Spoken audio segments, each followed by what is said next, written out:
வெற்றியைப் போலவே ஒரு தோல்வியும் நல்லதடி.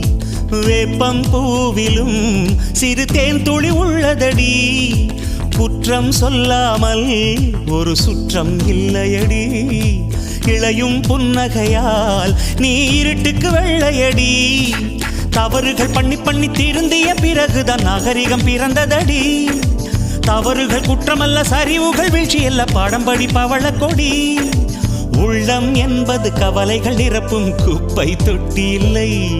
உள்ளம் என்பது பூந்தொட்டியானால் நாளை துன்பமில்லை. புயல் மையம் கொண்டால் மழை மண்ணில் உண்டு. எந்த தீமைக்குள்ளும் சிறு நன்மை உண்டு.